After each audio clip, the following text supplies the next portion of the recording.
Hi, I'm Bryan Pugh. I'm the Executive Director of the Brain Injury Association of Maryland. I'm Austin Flowers, Sports Program Supervisor for the Department of Recreation, Parks, and Tourism. And this is a Charles County Tidbit.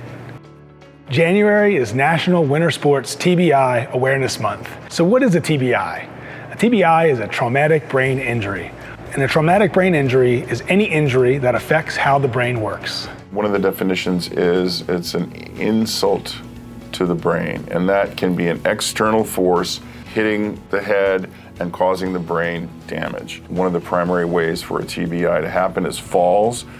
It can occur in different parts of the brain, and depending on the part of the brain that is struck affects the different abilities you may have. So if you're hit in the back of the head, it can affect your vision. If you're hit in the front of the head, it can affect different parts of your executive functioning, which is thinking, reasoning, rationale. If you get hit from the side of the head, it can affect hearing, it can affect balance. So one of the challenges of TBI is knowing where the injury occurred, because if we know where the injury occurred, then we can sort of have some ideas of the things that are going to be affected.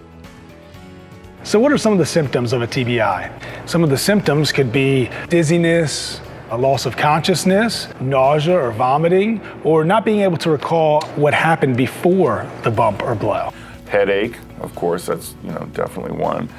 Sensitivity to light, sensitivity to sound. Fatigue is a huge issue with traumatic brain injury. People get tired very quickly because their brain is trying to take in all the stimulation and can't process it quickly enough.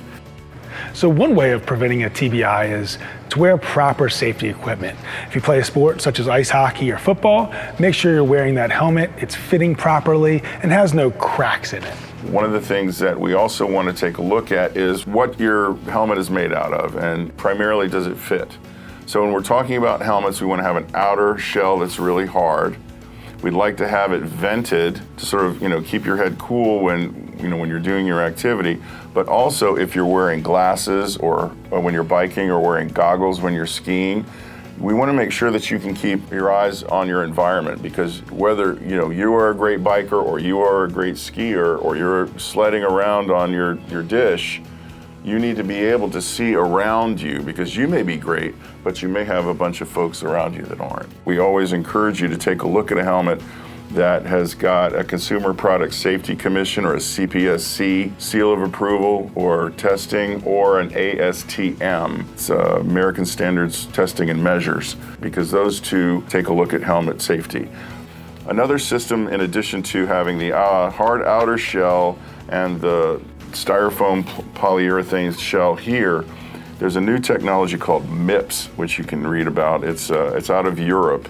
And what the research for MIPS are, and you're going to see a lot more MIPS helmets, they recognize that if you don't have a direct hit, if you're getting hit from the side or from either side or from an odd angle, what the MIPS system does is it creates an inner shell inside of the styrofoam shell that can actually move and shift around and distribute the striking force. So it hits, if your head hits at an odd angle, it moves just a little bit, just enough inside to allow some of that force to be dispersed into the helmet and off of the head. It's important to look out for the signs and symptoms of a TBI so you can seek medical professionals' assistance right away. That medical professional will be able to tell you when it's safe for you or your child to return back to sports or field of play.